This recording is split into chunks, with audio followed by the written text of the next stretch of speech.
34 pounds. Today is the 10th day of March. It was warm.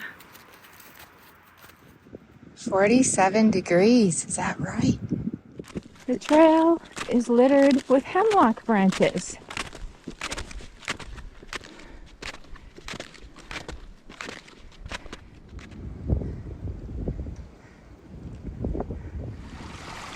Things are really starting to look spring-like here and there. I find the biggest difference to be the color of the light. To me, it looks more golden as spring comes on.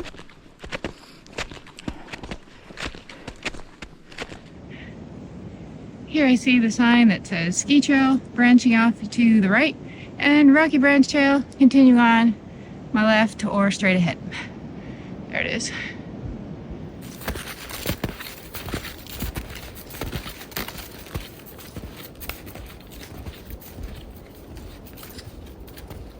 I am almost to the 2-mile mark. Type 2 fun now. The terrain is just so mellow, but my pack is significant for me, so it's like weightlifting, like carrying a little child up the mountain. But I'm taking a breather here because I've just come across moose prints, and looking at the toe direction, I feel the moose came right down this and then turns on the trail. So I'll be following these unique post holes for a bit. Looking up the slope for moose prints coming down here. And here they come into the shade. These big holes. And then they turn. So here's my snowshoe, and there's that. Looking for a D is those circular hoof marks there.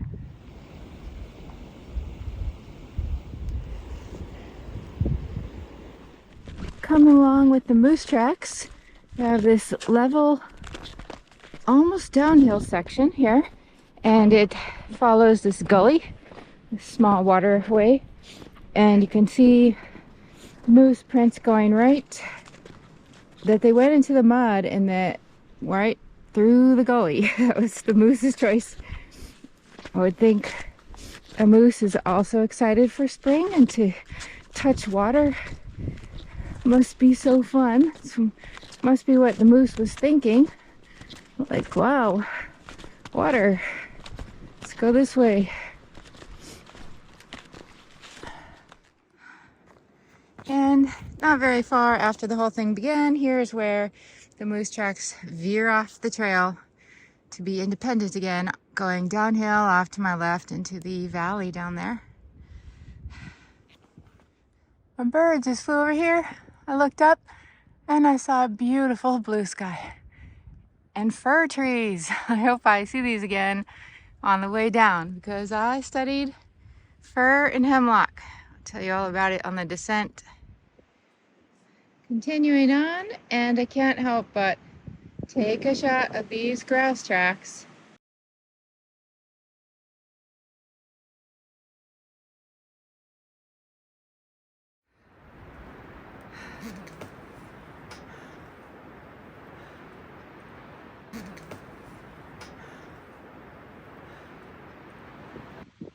Tracks going off to the side now.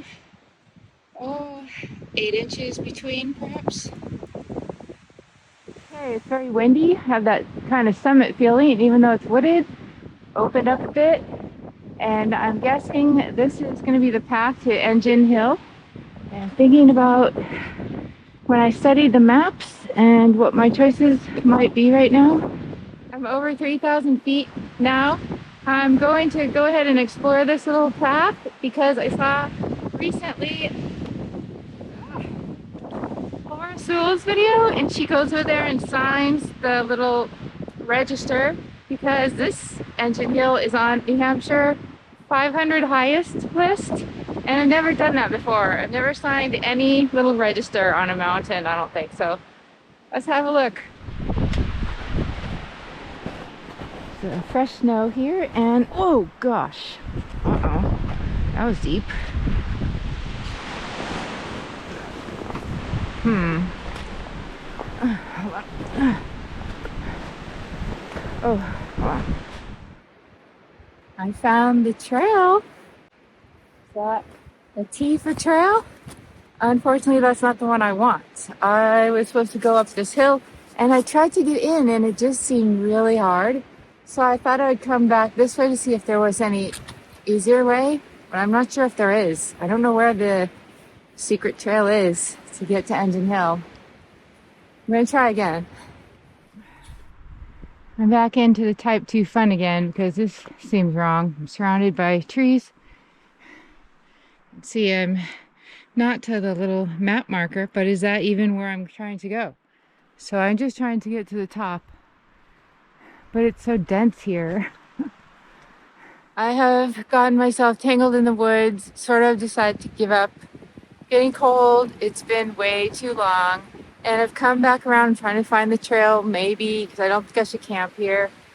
And I'm back to those tracks again. I don't know if it's bobcat or fox. The back part of it, it might be bobcat. I mean, I might as well take the picture.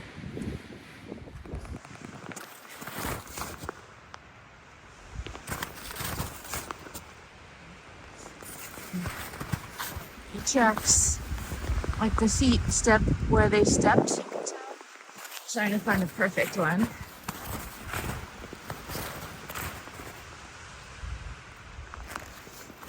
You're supposed to look for claw marks to decide that it's a fox, but I don't see any.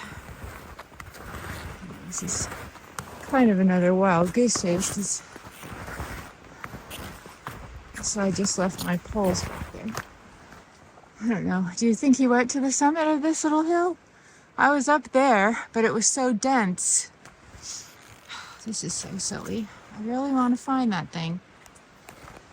Ooh, that looks scary. But there's no tracks going in. I'm gonna get out of here. It's too bad about this. Such an effort. So now I need to regroup. I'm definitely not going further because I'm exhausted. I'm not up for that. My original plan was to go up this way, and I was hoping for a little clear spot. I know that sounds silly, but I looked a long time at the map and Google Earth, and I think that is a possibility. However, right now it looks really far, and I don't think I'm up for it.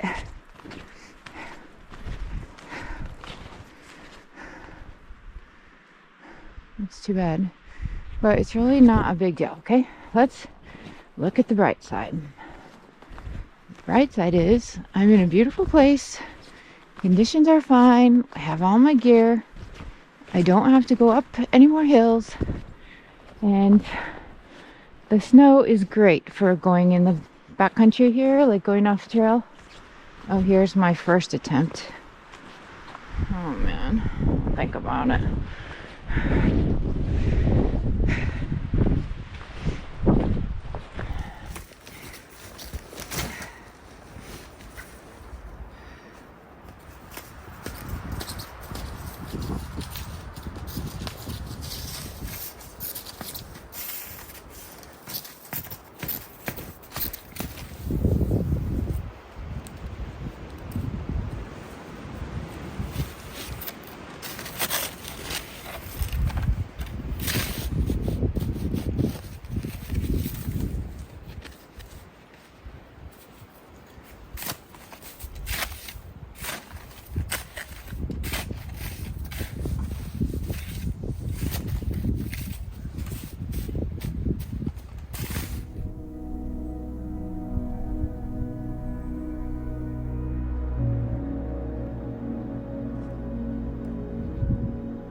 Alright, for dinner I'm going to make this little meal, and I'm going to make myself eat this greenery, and there's some grapes in there to make it taste better.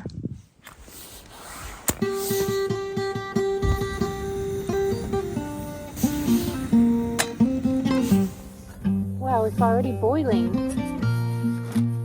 Yeah.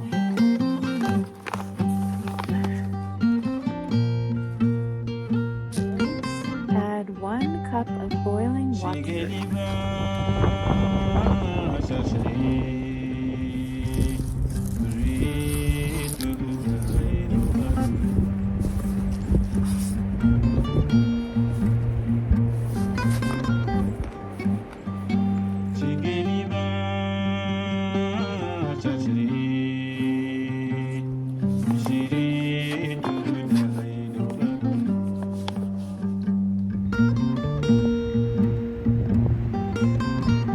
The sky is very pretty. Someone in our family had a birthday, so for dessert I brought a little bit of cake.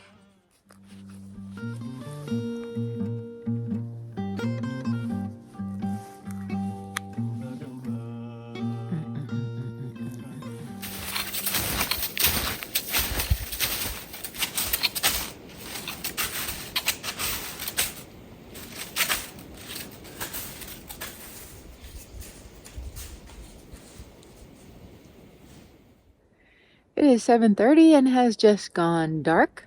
The first stars are coming out. I'm going to take a little rest for a while, charge some batteries, get some hand warmers out, and just be warm and restful.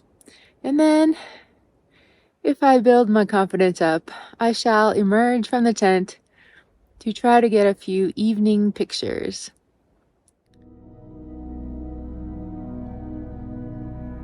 The moon is so bright, there aren't many stars pictured to be had.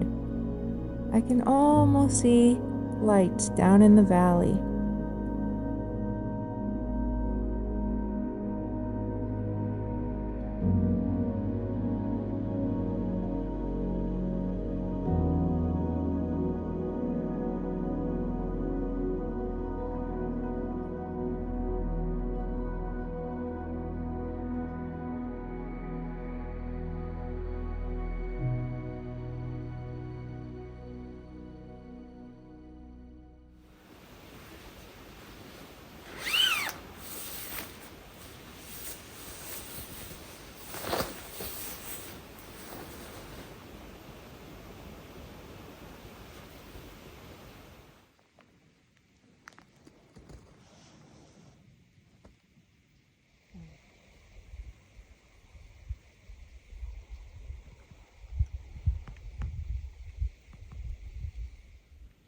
Trucks come around here, and maybe when he saw my tent, he turned that way a little, went downhill.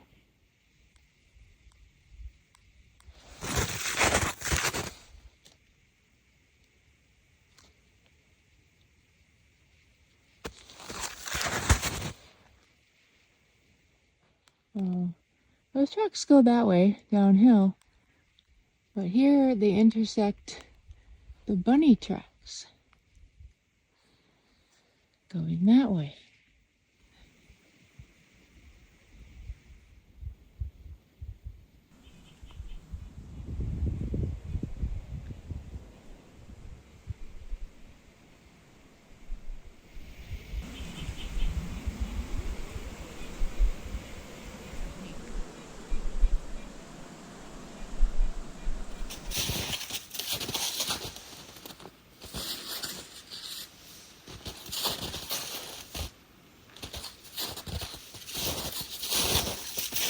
Hooray!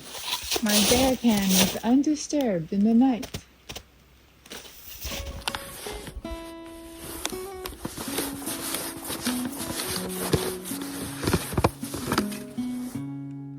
This morning I brought a variety of things to try out. I got a new little pan, so I'm going to try to make a few pancakes for fun. But for necessity, I have coffee, and for some nutritional value, this is some berries, nuts, and then over here I have a piece of toast with peanut butter and jelly, or I thought I could try this bread, and if I'm still hungry or it all fails, I have a granola bar. So I think it will work out one way or another.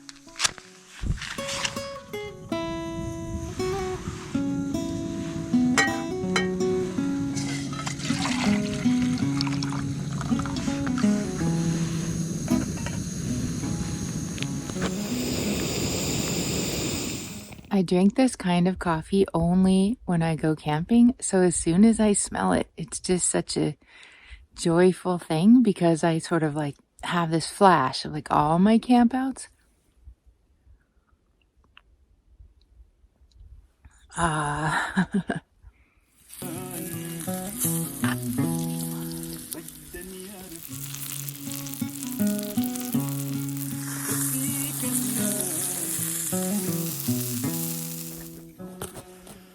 I've been trying to cook pancakes in this pan at home to practice, and it's just a very sensitive metal.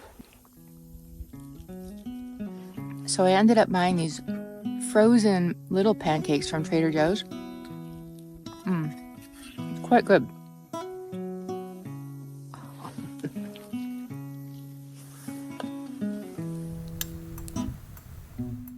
The toast with jam is also good. I was very surprised to see the coyote tracks so close to my tent. But I was also surprised that the snowshoe hare tracks were, how far? 10 feet, 15 feet, 20 feet from my tent, because I was awakened at 5 a.m. by the distinct sound of rabbit chewing stick. Grunt, grunt, grunt, grunt, grunt, grunt. And it sounded, at first I thought like, oh, that's so cute. And then my second thought was, but wait, what if an animal's chewing part of my tent? So I was like jolted awake, and as soon as I made a sound in my sleeping bag, the chewing stopped. And then when I got out, looked around, first I saw the coyote track, and then I saw the snowshoe hare track. I looked everywhere, and it doesn't go closer to my tent, but it sounded like the chewing was right.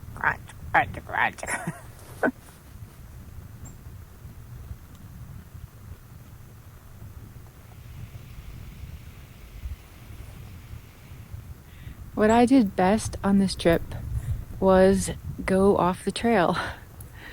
I did a pretty good job, I think, looking for the Engine Hill thing. Obviously, I totally failed to find it or go the right way.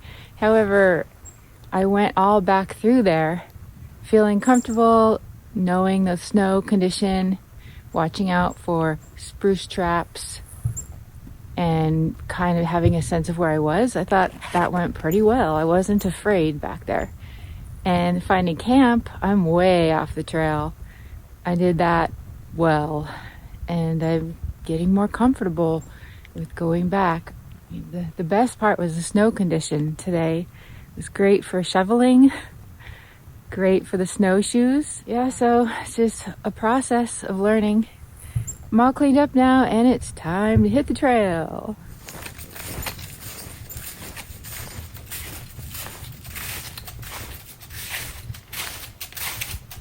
During the descent today, we are going to master the difference between hemlock and fir trees, which threw me off last time. The fir tree needles are longer, like 1 inch, but it might have some shorter ones. The best clue on the fir tree is if it has this kind of bark that has these little sap bubbles or resin bubbles.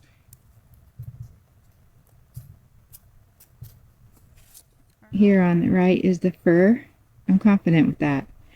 But I was looking for another marker, 2 white lines on the back, and this one over here that I keep calling hemlock, now kind of looking sprucey to me because it has a bit pokey needles and I can't find the 2 lines on the back.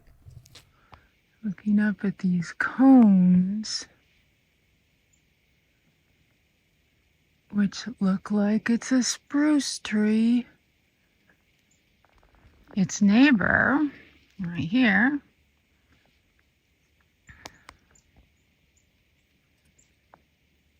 that is a fir tree. So I'm feeling confident with the fir tree.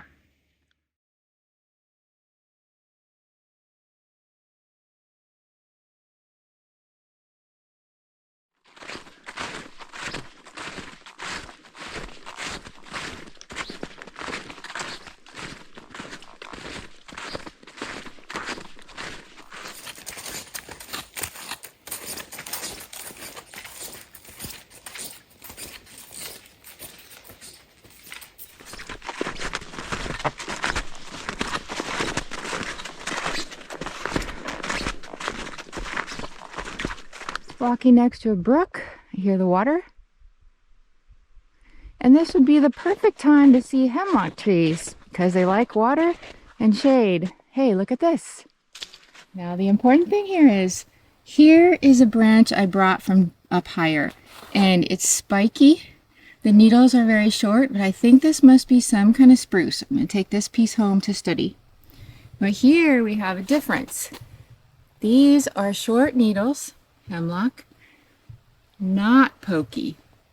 And I'm going to try to get a close-up. I bet we're going to see those two white lines on the underside. I see them. I see the white lines.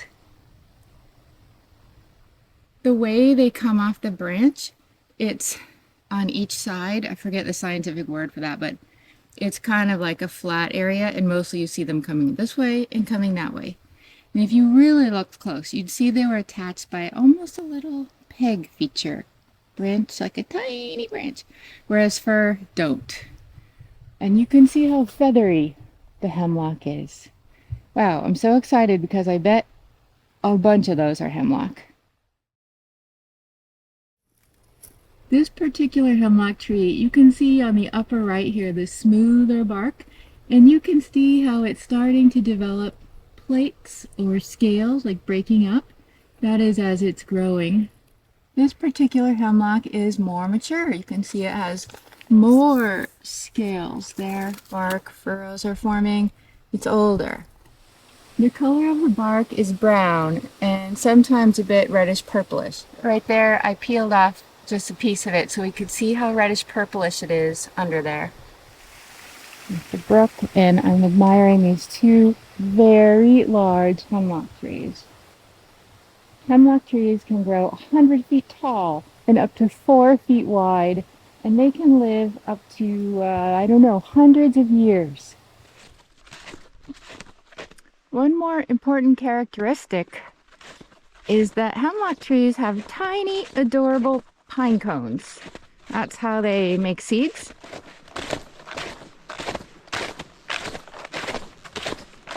Yay, the parking lot. That's the end.